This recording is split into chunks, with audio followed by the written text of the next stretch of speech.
Einstein বলে ৩.৫ বছর পর্যন্ত কোনো কথা বলে নাই বা ৪ বছর পর্যন্ত। তারপরে একদিন বলছে যে স্যুপটা গরম করে দাও। তারপরে ওনার বাবা-মা বলছে যে তাহলে এতদিন কথা বলিস নাই কেন? বলে স্যুপটা এতদিন গরমই ছিল। খালিদ ভাইয়ের কথা থেকে আমরা জানতে পারলাম আইনস্টাইন পৃথিবীর সর্বপ্রথম ফুড ব্লগার। আপনারা শিকদার ভাই এবং রায়হান ভাইকে একই ভিডিওতে প্রথম রায়হানিজম ট্রাভেল এন্ড ফুডেই দেখতেছেন। আজকে একটু বেরোছি যে একটু আসা বলতেছি তো ৪ থেকে ৫ ঘন্টার একটা গেট টুগেদার, এর মধ্যে ২.৫ ঘন্টায় একটা মানুষ ফোনে কথা বলে।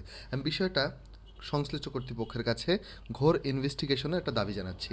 বলছিলাম শিকদার সাহেবের কথা, যার সাথে আপনারা এতদিন ধরে একটা ভিডিও করার জন্য অনুরোধ করছিলেন। ৩০০ ফিটের এক বনেদি ক্লাবে দাওয়াতে আদনান, চক্ষু স্পেশালিস্ট ওরফে ভোজন রসিক। গিয়ে দেখি এলাহি কারবার, আমাদের সবার জন্য হুডি আর ব্যাপক খাওয়া দাওয়ার আয়োজন। এরপর এক আইটেম আসতেছে আর আমি প্লেটে ঠুসলাম, একই সাথে পেটেও। প্লেট থেকে পেটে খাবারের এই জার্নিতে শুনলাম সবার কন্টেন্ট ক্রিয়েটর হয়ে ওঠার গল্প, আর আপনাদের জন্য স্পেশাল এই এপিসোডটি। এবং দেখলাম ভোজন রসিক আদনান ভাইয়ের জনপ্রিয়তাও। একদম শেষ বিকেলে সূর্য যখন ডুবি ডুবি তখন প্লেটে আসলো গরম গরম সিঙ্গারা আর চা। ঠিক সেই সময়ে ভুঁড়ি এলিয়ে এই ফুড কন্টেন্ট ক্রিয়েটরদের আড্ডা জমে উঠছিল। আমি খাইদাই.com-এর খালিদ সাইফুল্লাহ ভাইকে টার্গেট করে কিছু প্রশ্ন করলাম এবং সবাইকে একে একে ধরলাম। চলেন শুনে আসি তাদের গল্প। আমার পাশে দেখতে পাচ্ছেন খালিদ সাইফুল্লাহ ভাইকে, যার নাম খালিদ সাইফুল্লাহ এবং তার পেজের নামও খাইদাই.com, অর্থাৎ তিনি খা খা। আপনার যে টেবিলে যে খাবারগুলো থাকে সবগুলো কি আপনি খান? খাবার মোটামুটি টেবিলের মধ্যে জানা, ক্যামেরার বাইরে যে টেবিলের বাইরে যে খাবার থাকে ওটাও খাই। বুঝতেই পারতেছেন কতগুলো খাওয়া একসাথে একজন ফুড ব্লগারের আসলে খাইতে হয়। এটা কিন্তু খুব কঠিন একটা কাজ। আপনারা শুধু বলেন যে খায়া খায়া টাকা ইনকাম করে না, এই খাওয়ার পিছনে একটা অন্যরকম অধ্যবসায় আছে। আমি এখন বাকিদের কাছে যাই আস্তে আস্তে। এখন আরেকজনের কাছে যাইতেছি যে হচ্ছে এতগুলা খাবার নিয়ে বসে আর খাবার নিয়ে কোনো কথা বলে না। ভাই এতগুলা খাবার নিয়ে বসেন আপনি, অথচ আপনার খাবার নিয়ে এরকম কোনো রিভিউ নাই, কোনো নাই। এই যে ফুড কন্টেন্টের একটা আলাদা ধরন, এটা কিভাবে? আসলে এটা একদম মানে দুষ্টামি করেই শুরু করা। এখন দর্শক এটা পছন্দ কেন করছে এটা দর্শকরাই জানে। আমার এখানে কোনো কিছু নেই, দর্শকরা ভালোবাসে দেখেই এইভাবে নিজেকে প্রেজেন্ট করি, আর কিছু না। আপনারা যারা সিরিয়াস কন্টেন্ট বানান তাদের উদ্দেশ্যে বলা, এত কষ্ট করে 10,000 ফলোয়ারও তো পান না, উনি 400K ফলোয়ার পাইছে দুষ্টুমি করে। চিন্তা করছেন?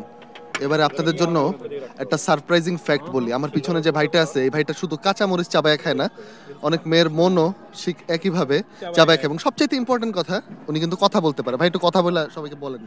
Hello everyone.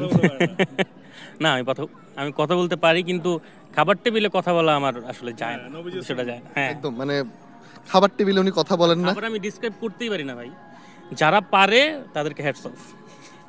খাবার আমরাও ডেসক্রাইব করতে পারি না আসলে। এই ব্যাপারে একবারে আইনস্টাইন বলে ৩.৫ বছর পর্যন্ত কোনো কথা বলে নাই বা ৪ বছর পর্যন্ত। তারপরে একদিন বলছে যে স্যুপটা গরম করে দাও।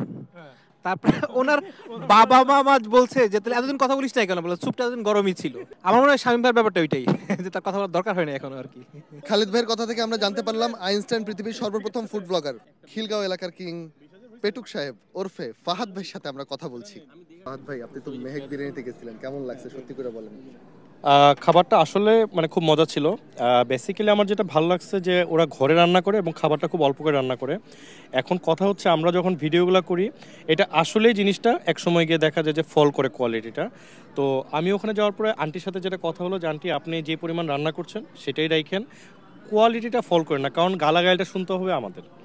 কোয়ালিটি ফল করবে, আপনার বিজনেসও ঠিক থাকবে, কোয়ালিটিও কমাবেন, লাভও বেশি করবেন, কিন্তু গালাগালি করবে লোকজন আমাদের যাবে আপনি ভিডিও দেখে খেতে গেছি, যাই দেখছি খাবার মজা না।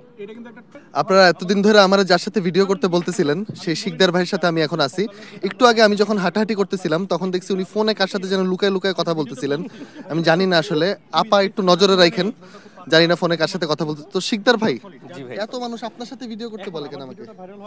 আমাদের দুজন মনে হয় আমাদের একটা আলাদা একটা মিল আছে, জিনিসটা আমিও মাঝে মাঝে ফিল করি, কিন্তু আমাদের আসলে একসাথে খুব তাড়াতাড়ি একটা ভিডিও করা উচিত। মানে আমি চাই, সত্য একটা কথা বলি, আমি চাই রায়হান ভাইয়ের সাথে ভিডিও করতে, কিন্তু রায়হান ভাইকে গ্রিপে নেওয়া পৃথিবীর খুব কঠিনতম কাজের ভিতরে একটা কাজ হচ্ছে রায়হান ভাইকে গ্রিপের ভিতরে আনা। আমি এর আগেও কিছু কমেন্টেও বলছিলাম। তো আপনারা তাকে আরেকটু রিকোয়েস্ট করেন, যদি ভাইয়ের সময় হয়, যদি কখনো শিডিউল দিতে পারে, আমরা অবশ্যই ভিডিও করবো ইনশাল্লাহ। এবং এটা সত্যি কথা বলি, আপনারা শিকদার ভাই এবং রায়হান ভাইকে একই ভিডিওতে প্রথম রায়হানিজম ট্রাভেল এন্ড ফুডেই দেখতেছেন।